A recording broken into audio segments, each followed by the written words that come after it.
My name is Hugh Felton. I'm the Senior Sustainable Tourism Executive at ABTA, the Travel Association. I've been working there for about 6 years. But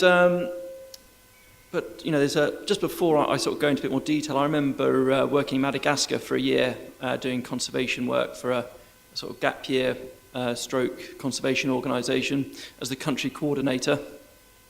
And I also did some volunteering for Rally International. I was a trek leader in Costa Rica and Nicaragua. But that feels like a million years ago. I think back when I'm commuting up to London, what those good experiences are. So I'm very jealous of you guys if you're thinking about going off on this adventure. Wish you the very best of luck. Hopefully what I'm going to speak about will help with some of your decision making. But not putting any pressure on you, but you're in an incredibly powerful position as people who are going to go on this kind of experience. And I hope the next few minutes are sort of interesting for you. Just listening to some of the presentations sort of got me thinking, so I might just go off script at times. But I just wanted to give you an introduction just quickly about what ABTA is, what we do, and relating volunteer tourism, but also with the sort of animal welfare aspect. We do a lot of work on both these areas, so it's quite relevant to come and speak to you today about it. And I can talk to you about the sort of travel industry perspective. How do you implement standards and good practice in the travel industry? It's a difficult task, and I can explain the process that we've gone through. So a lot of the advice we're saying to you is do your research and then go with the operator or organisation, charity that you feel best. So I'm going to give you some background into what some of those organisations can do or have been doing to help you inform you as savvy travellers. So ABTA, we are a members association. I'm sorry if you know exactly what we do, but I'll just quickly update you on that. So we've got members, so they pay us an annual subscription. We provide them with services, and a big one which a lot of people relate to is the financial element, so that they are protected if anything goes wrong with the travel company, that there will be there's a bond in place that will help you have your holiday and also bring you home. But that's only one part of it. And I suppose you can talk about confidence, that you've confidence in the company or the organisation that you're booking with. And there's a lot of things that underpin that, and that's sort of explained in that sort of central strategic wheel that we've got up there. And I work in the Sustainable Tourism Department, and there's about 10% of the workforce now in ABTA, which work in sustainability, which animal welfare is a big part of. So if you roll back sort of 15, 20 years ago, that wouldn't exist. There wouldn't have been a department on sustainability. Sorry about the feedback. But, so in terms of where the world is going, it is encouraging that there's that things are happening, but there's so much more that we can do. So, and the other thing I just wanted to mention quickly, so behind ABTA is the Code of Conduct, which is what all our members sign, and there are things which make sure that they are very well run. But the first point on there is about matching expectations. So when you buy a holiday or experience, we make sure that you get what you've paid for. And if you don't, then there are ways for you to go through arbitration and that your complaint is heard. So this is really interesting in the sort of when you're going on an experience, because when you buy a washing machine, which is the kind of things that I buy now, you go to a shop and you buy it there and then. But when you buy an experience or volunteering, it's not going to happen for another 2 years or so. So how do you know what you're what you're paying for is the experience that you're going to get?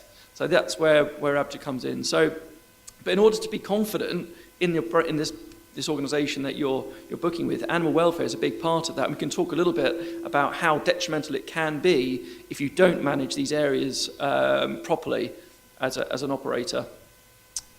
So some of the members that you may have heard about, they're big high street stores, as well as smaller independent companies as well. So these are some of statistics just to show you how important animal welfare is, and us as customers, if you like, in the UK, consider it very important. And we did some, and you can see there, so 1 in 4 customers had an animal welfare experience as part of their holiday. This is some research that we did in 2013. And When we spoke with our members, we have an animal welfare working group. About 60% of excursions product were actually found to have some kind of animal area.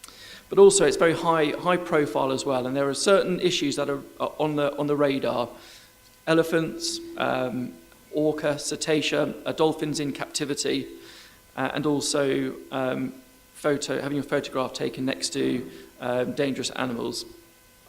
This is just a very quick summary. So if you don't get it right, look at SeaWorld share price and the effect that has had.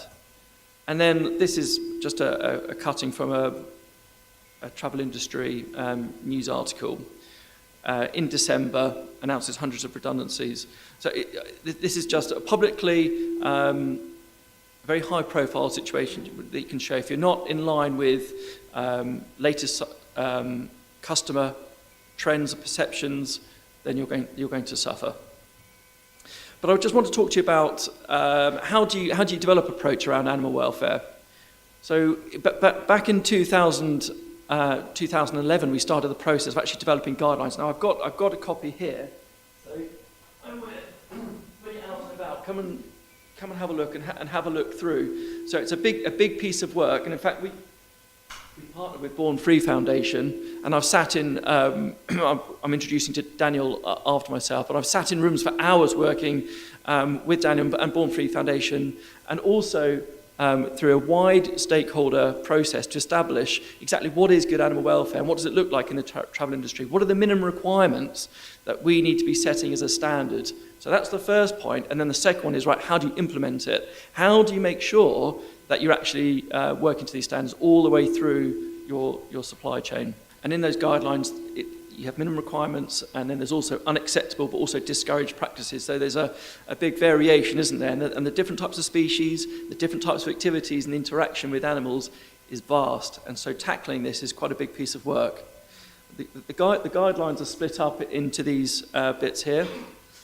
For working animals, elephants in captivity, wildlife viewing, dolphins in captivity, working animals, and unacceptable practices. And there are different sections within that, but I just wanted to look at the one on the right-hand side here, which is volunteer or volunteering. So again, we've got guidelines for our members to work to.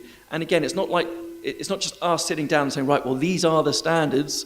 Now go and chase them and make sure you work to them. But we have to work with a wide group to establish, in fact, what are the good practice in volunteering, and animal welfare again is a very big part of it. But it's actually the animal section of this is based upon the ABTA animal welfare guidelines. So here are some companies that we work with regularly and to implement the guidelines. Now, there are different ways of doing it. So you could have an example where at the beginning of the journey, you realise, right, I've got to do something about this, and it's as simple as listing what do you sell against animal welfare minimum requirements, then saying, right, well, this isn't what we want to be doing, so we need to take that out.